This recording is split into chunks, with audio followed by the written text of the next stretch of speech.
In the early 20th century, the Longfellow family began to actively preserve this house and think of it as a museum. There were 3 family members who took on key roles in that preservation: Alice Longfellow, Harry Dana, and Ann Thorpe.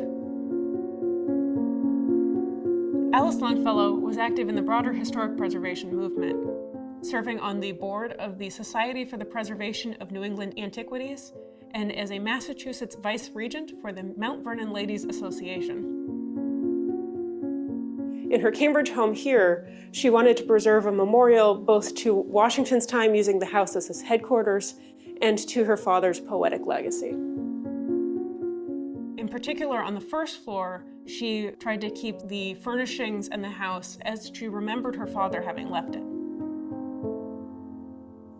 Henry Wadsworth Longfellow Dana, or Harry Dana, like his Aunt Alice, came to the preservation of the house from a sense of family legacy, but he had a more academic mindset, and he actively collected family papers and possessions, seeking out Longfellow manuscripts from dealers and bringing them back and organizing them here, even inviting in researchers to use the collections.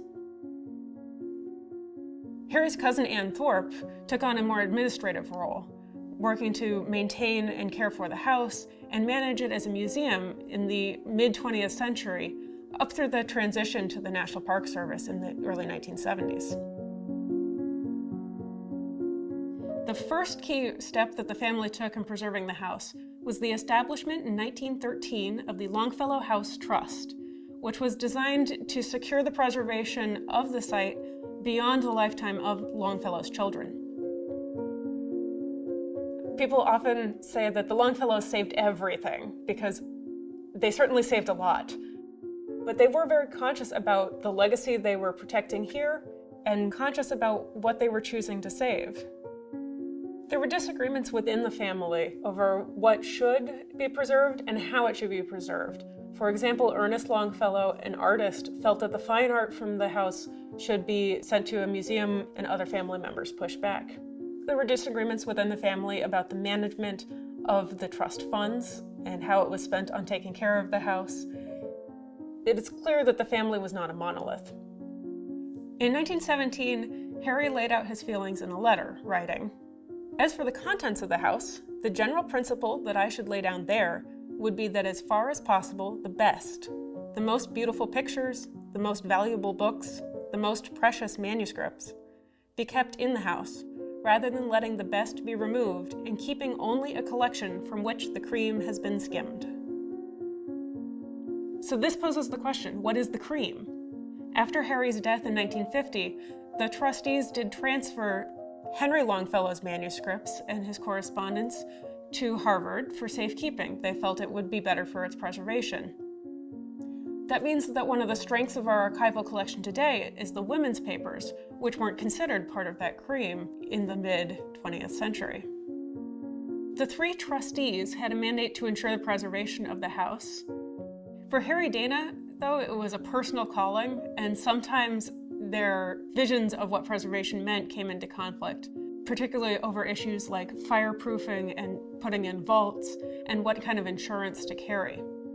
They also ran into personal conflicts, with at least one trustee feeling that Harry, because of his relatively open homosexuality and his far-left political views, didn't adequately represent his grandfather's legacy, and feeling that he shouldn't remain in the house.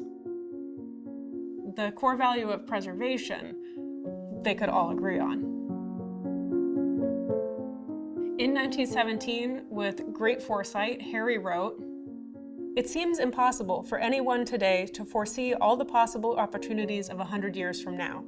The best that can be done is to make the purpose clear, that of making the memorial as fitting a one as possible, and to let the method of fulfilling the purpose be settled by each age as it comes along." The Park Service continues to work to make a fitting memorial, even as the ideas of what a fitting memorial looks like and the priorities have shifted over time. Our staff continue to use the resources that were preserved by the Longfellow children more than 100 years ago to do research today, and those let our rangers tell stories of women's education, LGBTQ history, abolition and enslavement, in addition to those core stories of revolution and literature. And we continue to find new reasons for the importance of the historic preservation work we do here.